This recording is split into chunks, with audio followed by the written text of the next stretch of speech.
Yes Rammurthy గారు కూడా join అన్నట్లున్నారు BRS party నుంచి. వారితో ఒకసారి మాట్లాడదాం. రామ్మూర్తి గారు నమస్కారం అండి. నమస్కారం అండి, గుడ్ ఈవినింగ్. మొత్తంగా అంటే అవునన్నా కాదన్నా ఇల్లు ఇచ్చే అనేటువంటి ఒక కార్యక్రమం అయితే గొప్ప కార్యక్రమే. కాకపోతే దాంట్లో ఎంతవరకు సక్సెస్ అవుతున్నారనేదే క్వశ్చన్. గతంలో కాంగ్రెస్ ఇచ్చింది, ఆ తర్వాత మీరు బీఆర్ఎస్ అధికారంలోకి వచ్చిన తర్వాత, లేకపోతే టీఆర్ఎస్ అధికారంలోకి వచ్చిన తర్వాత డబుల్ బెడ్రూమ్ ఇళ్ళ పేరుతోటి కొన్ని ఇల్లు ఇచ్చారు. కొన్న పెండింగ్ కూడా ఉన్నాయి, అంటే మీరు నిర్మించి ఆ తర్వాత కాంగ్రెస్ ప్రభుత్వంలో పంపిణీ చేసినటువంటివి కూడా ఉన్నాయి. సరే, క్వాలిటీ లేదనేది శివకుమార్ గారి ప్రధాన వాదన. ఇక్కడ మరొక విషయం ఏం చూడాలంటే, ఇప్పుడు ఇచ్చేటువంటి సింగిల్ బెడ్రూమ్ ఇల్లు ఇప్పుడు కూడా ఇచ్చేది, మీరు గతంలో డబుల్ బెడ్రూమ్ ఇల్లు ఇచ్చేందుకు ప్రయత్నించారు.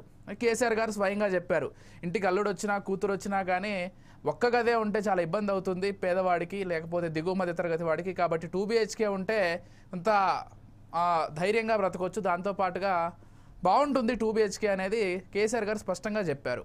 సరే, వాళ్ళు ఇప్పుడు 1 BHK ఇస్తున్నారు, ఇచ్చినంతలో మేము క్వాలిటీ ఇస్తున్నాం అనేది వాళ్ళ మాట. మిగిలిన అంశాల తర్వాత మాట్లాడదాం. సరే, వీటికి చెప్పండి. క్వాలిటీ ఎక్కడదండి? ఇప్పుడు వాళ్ళు ఏదైతే ఇందిరమ్మ ఇండ్లని ఒకప్పుడు పరిస్థితి చెప్తాను, ఎందుకంటే పునాదులు లేవాలంటే పుస్తెలతాళ్ళు అమ్ముకోవాలి. అదే విధంగా ఏదైతే స్లాబ్ పడాలంటే వాళ్ళ ఉన్న ఆస్తులు అమ్ముకోవాలనే పరిస్థితి ఉండే వాళ్ళది. ఇప్పుడు అది కూడా బిల్లు వస్తుందా రాదా అన్నది తర్వాత ముచ్చట. వాళ్ళు ఎట్లా అంటే ఒక్కొక్కరు అంటే విలేజ్ లో ఉన్న కాంగ్రెస్ నాయకులు, మీరు గతంలో కూడా తెలుసుకోండి, ఇప్పుడు ఏం జరిగింది అన్నది కూడా తెలుసుకోండి.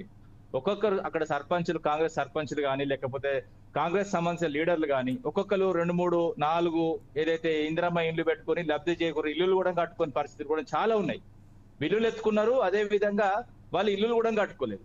అలాంటి పరిస్థితి చాలా ఉన్నాయి. కోకొలలో మామూలు అవినీతి కూడా చేయలేదు వీళ్ళు ఏదైతే ఇందిరమ్మ ఇండ్ల పేరు మీద. అదే విధంగా పేదోళ్లకు వాస్తవంగా చెప్పాలంటే 0.01% కూడా కాదండి వీళ్ళు ఇచ్చినాయి. నాకు తెలిసి మొత్తం వాళ్ళకి ఏదైతే ఉన్న సంబంధించిన వాళ్ళు ఏదైతే కార్యకర్తలు వాళ్ళు వీళ్ళు దోచుకున్నారు ఆ సొమ్మును కూడా. మీరు ఏ ఊర్లలో ఉండి ఇందిరమ్మ ఇల్లు ఎక్కడన్నా ఉన్నాయో చూపించండి. ఆ ఇందిరమ్మ ఇల్లు వీళ్ళు కట్టినాయి కొన్ని ఏదైతే పునాదులో ఆగి దాని తర్వాత వాళ్ళు కష్టపడి కాయ కష్టం చేసుకొని అటు చేసి ఇటు చేసి వాళ్ళు ఇల్లు లేపుకుంటే బిల్లు రాని నేను గిన్ని చూపెడతా నా ఎంబడి వస్తే.